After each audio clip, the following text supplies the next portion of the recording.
If it was a horrendous crime, why didn't I shoot them between the eyes, cut their penis off, stick it in their mouth, do all kinds of gross stuff?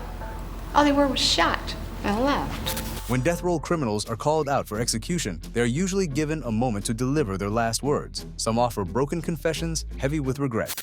Others, desperate pleas for forgiveness. In this video, we'll uncover some of the darkest stories and final words of the most notorious criminals in history. John Wayne Gacy. Known to the world as the Killer Clown, John Wayne Gacy faced the camera for several interviews before his final days.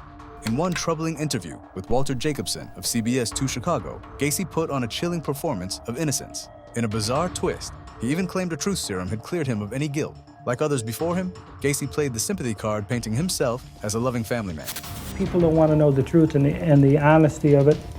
If they want to be convinced or brainwashed into what they believe, then fine, then go ahead and kill me. But vengeance is mine, saith the Lord, because you will have executed somebody that didn't commit the crime. John Wayne Gacy, infamously known as the Killer Clown, addressed the disturbing misconceptions surrounding his name. Pogo the Clown was the clowning that I did for charity hospital work for the Democratic Party, and Pogo the Clown is originally. Pogo comes from being Polish and on the go all the time, so it's Pogo. He dismissed the idea that he had willingly spoken to the media, accusing them of spreading lies and painting him as a homosexual thrill killer. He completely denied stalking and murdering young boys, citing his busy work schedule as his alibi. Psychiatrists who analyzed Gacy described him as obsessive and methodical traits that allowed him to carry out his crimes while maintaining a fake reality as a respected community member. He insisted his conviction was a result of a flawed investigation, warning that society was more interested in its own beliefs than the truth. I always felt that service community and community service to others, in my religious background, I felt if you serve other people, it'll come back to serve you. I've always believed that way with generosity. As the interview went further, Gacy admitted to having consensual sex with men identifying as bisexual, but maintained that he was misunderstood. Despite years on death row, Gacy claimed he felt no fear, no anxiety about the day he would die. Despite years on death row, Gacy claimed he felt no fear, no anxiety about the day he would die. On May 10, 1994, he was executed by lethal injection. However, his defiant act of arrogance, even in death, were marked by his final words, "Kiss my ass." Decades later, another victim was identified, Francis Wayne Alexander, likely murdered by Gacy in the late 70s. It turns out the full extent of his crimes may never be known. Hundreds had waited outside to hear that John Gacy had finally died. After last words, he called his execution an injustice. Gacy was given a fatal injection of chemicals. He was gasping or choking or something, and then after that was pretty much nothing. Jeffrey Dahmer, an American serial killer known for murdering at least 17 young men between 1978 and 1991. Due to his heinous crimes, Dahmer was given notorious nicknames like the Milwaukee Monster and the Milwaukee Cannibal. For more than 13 years, Jeffrey Dahmer hunted his victims, mostly black men, at gay bars, malls, and bus stops. He lured them to his apartment with promises of money or sex and gave them alcohol laced with drugs before strangling them to death. But the horror didn't end there. Dahmer would perform disturbing acts with their lifeless bodies before cutting them into pieces. He kept some body parts as sick trophies. To make sure he never forgot his crimes, he took photos at different stages of the murders, reliving the nightmare over and over. He was a real monster who suffered from psychotic disorder and schizophrenia, but his reign of terror only ended in 1991 when he was finally caught and sentenced to 16 life terms. During questioning, Dahmer confessed to all the murders, claiming he wished death for himself. I didn't ever want freedom. Frankly, I wanted death for myself. This was a case to tell the world that I did what I did not for reasons of hate. I hated no one. I knew I was sick or evil or both. Now I believe I was sick. After arriving at Columbia Correctional Institution in Portage, Wisconsin, Dahmer's transformation was sudden. He began studying the Bible, claiming to be a born-again Christian. But as death came closer, an unsettling darkness remained. In his final months, he questioned if simply staying alive was a sin against God. And on the day of his death, when faced with his own brutal end, Dahmer didn't plead for mercy or seek forgiveness. Instead, after the first blow from a metal bar in the weight room, he uttered his last lifeless words to his killer when he said, "I don't care if I live or die. Go ahead and kill me." Ted Bundy. On November 24, 1946, Ted Bundy was born in Burlington, Vermont, where he grew up to become one of the most notorious serial killers in American history. By his teenage years in Washington, Bundy's scary tendencies began to surface, though he appeared to be on a promising path. Graduating college by 1972, with a future in law or politics, a far more dark side was taking hold. In 1974, that dark urge burst to life as he brutally attacked his first known victim. Bundy's carefully planned reign of terror targeted young, attractive women, primarily college students. His methods were as deceptive as they were horrifying. Disguised with casts on his arm or leg or posing as a police officer, Bundy lured his victims into helping him, gaining their trust with deadly precision. Once inside his tan 1968 Volkswagen Beetle, he unleashed unimaginable violence, striking his victims with a crowbar or pipe. He rendered them helpless, handcuffing them and stuffing their bodies into the car. What followed was beyond horror. Rape, murder, and even more disturbing, a gruesome need to revisit the scene of his crimes. He mutilated their bodies, kept severed heads as trophies, and sometimes even stored remains in his home.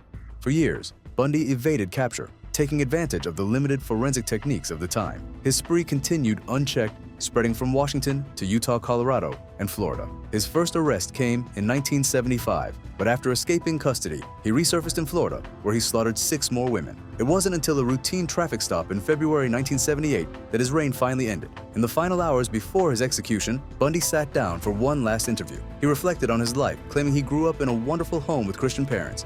Yet somehow his mind became twisted, corrupted by violent pornography and uncontrollable urges. I've met a lot of men who were motivated to commit violence just like me.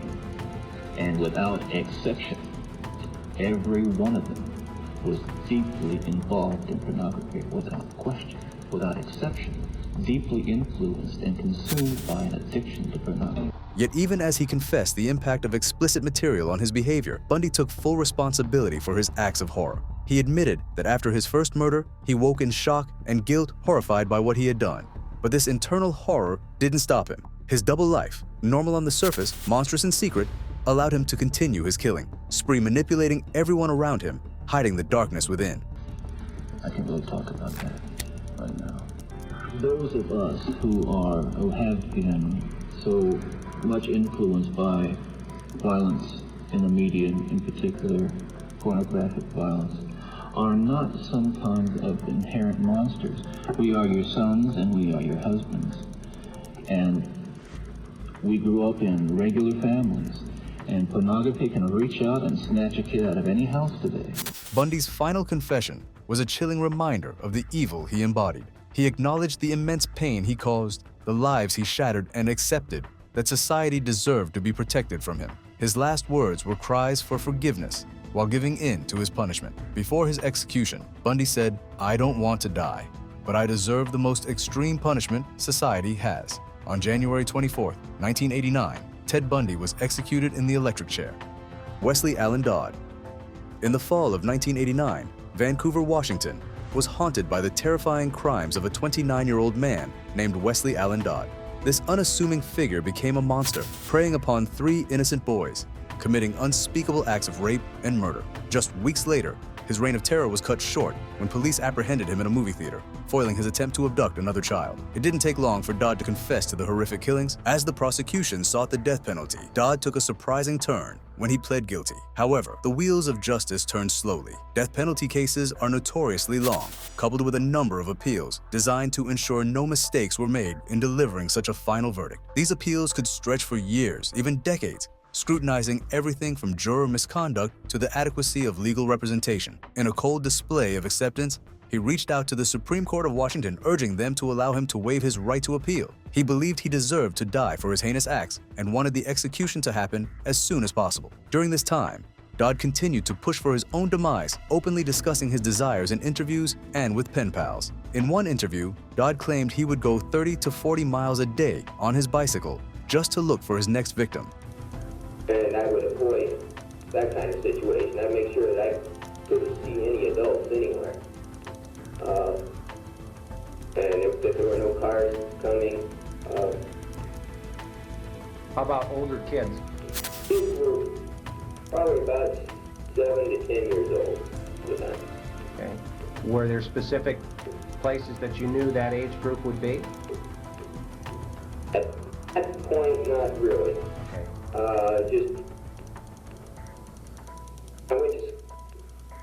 went to schools, art out playing in their yards. And, I exposed myself to quite a few kids who were just out in the front yards. Okay. I put in 20, 30 miles a day on my bicycle. I know Richmond inside now. Okay. He claimed to feel remorse for his actions after saying his last words. I was once asked by somebody, I don't remember who, if there was any way sex offenders could be stopped. I said, no, I was wrong. Before his execution, he wrote a self-defense booklet for children teaching them how to protect themselves from predators like him. This horror book was titled, When You Meet a Stranger. Velma Barfield. Velma Bullard, later known as Velma Barfield, emerged from the depths of despair on October 29, 1932, in the impoverished city of South Carolina. Her life of crime began in the shadows of childhood, where the relationship between her circumstances and those of her classmates ignited a burning desire for small luxuries. To feed that hunger, she stole pocket money from her father, but when he discovered her theft, he punished her, extinguishing the flicker of her youthful rebellion. Yet Velma's early years were marked by a far darker reality. She suffered unspeakable sexual abuse at the hands of her father, a torment that drove her to escape into a life that seemed promising.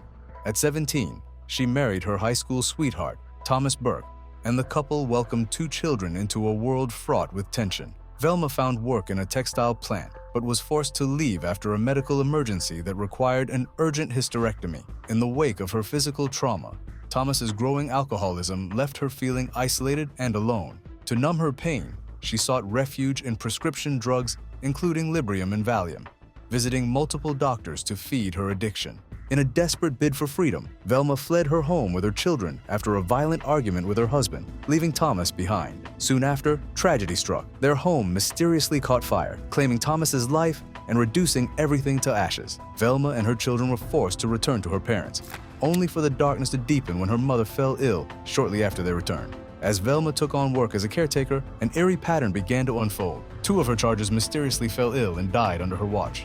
At this time, Velma remarried Jennings Barfield, a widower whose life also ended abruptly after a heated confrontation. Once again, Velma and her children returned to her parents' home, only to witness her father succumb to lung cancer, a death unconnected to her actions. Despite her continued employment as a caretaker, suspicion began to swirl around Velma when 2 couples she cared for fell gravely ill and died. The darkness deepened further when her new boyfriend, Stuart Taylor, uncovered her theft and forgery before succumbing to a mysterious illness. Following Stuart's funeral, an anonymous tip ignited a police investigation, leading to autopsies that revealed traces of arsenic rat poison found in his system. This dark discovery prompted authorities to revisit the deaths surrounding Velma, uncovering the same brand of poison in her other victims. Eventually, she confessed to 4 murders and was sentenced to death. Despite a desperate plea from psychiatric witnesses to spare her life, Velma was convicted, becoming the first woman executed since the death penalty was reinstated in 1962. Throughout her trial, the contrast between Velma's grandmotherly appearance, soft southern drawl, and her horrifying confession as a serial killer sent chills through the courtroom. Her victims included her mother, Stuart Taylor, John Henry Lee, and Dolly Edwards, who had all succumbed to poisoned food and drink, each death tied to her financial desperation and addiction. The defense tried to argue that Velma intended to keep her victims ill, hoping to gain their gratitude by nursing them back to health to repay her stolen money. But this argument crumbled under the prosecution's evidence. Velma had consistently failed to disclose the true cause of her victims' ailments, effectively sabotaging any chance of life-saving treatment. Despite her outward displays of remorse and mourning, Velma's conviction and death sentence were upheld thanks in large part to local prosecutor Joe Freeman Britt, notorious as the deadliest prosecutor in the nation. Velma Barfield faced the crushing weight of her impending death, utterly isolated from the outside world. Fully aware of the horrific consequences awaiting her, she desperately sought solace in her newfound faith, hoping to atone for the nightmare she had unleashed. But as the clock ticked down, no amount of prayer could stop what was coming. In an interview, she acknowledged all the pain she had caused, after admitting she wished to take it all back. I'm sorry for the hurt that I've caused so many people. Today, if it were possible, I wish that I could take every bit of hurt on myself. After eating a final meal of Coca-Cola and cheese doodles, Velma was led to her execution. Before her execution, her last words were, "I know that everybody has gone through a lot of pain, all the families connected, and I am sorry, and I want to thank everybody who has been supporting me all these 6 years." She met her fate by lethal injection, becoming the first woman in 22 years to be executed in America, a grim milestone in the history of capital punishment. Aileen Wuornos. one of the most infamous serial killers in modern history, was convicted for the brutal murders of 6 men in Florida between 1989 and 1990. Her life was a twisted descent into darkness, born from a tormented childhood. Her father, a convicted child molester, was behind bars, leaving Aileen to grow up in the troubled care of her grandparents. As her life spiraled further out of control, Wuornos turned to prostitution to survive, a path that would ultimately lead to her killing spree. Long before her murder convictions, Wuornos' life was marked by chaos and crime. She had been arrested for driving while intoxicated, shooting a gun from a moving vehicle, and faced charges of auto theft, armed robbery, and forgery. In 1989, Wuornos prowled the highways of Florida, disguising herself as a hitchhiking prostitute. One by one, she lured 7 middle-aged men to their deaths, murdering them in cold blood and leaving their bodies discarded along desolate stretches of highway in Florida and southern Georgia. When she was arrested in 1991, Wuornos claimed the killings were acts of self-defense, but the jury didn't buy it. She was found guilty of murdering Richard Mallory, and in a chilling confession, admitted to killing 6 other men. The 7th victim's body was never found, and though she confessed to all 7 murders, Wuornos was only convicted for the deaths of 6, securing her place in the dark annals of American serial killers. After her conviction, she admitted to killing 7 people, making it clear that death was the only way to stop her. On October 9, 2002, Aileen Wuornos was executed after spending a decade on death row at Florida's Broward Correctional Institute. But as her execution came closer, she began pleading for the process to be sped up, openly threatening more bloodshed if ever released. She even urged the state to end her life as quickly as possible. Her final moments were as scary as her crimes. Declining a last meal, she requested nothing but a single cup of black coffee. Before facing the executioner, Wuornos expressed a disturbing sense of peace after claiming she was ready and she had found faith in Jesus Christ, believing the execution would bring her directly to him. You know, I was just wondering how you're going to be, at 9:30 tomorrow morning. Are you prepared? I'm prepared. I'm all right with it. Although her sanity was questioned, Wuornos was executed by lethal injection in October 2002 at age 46.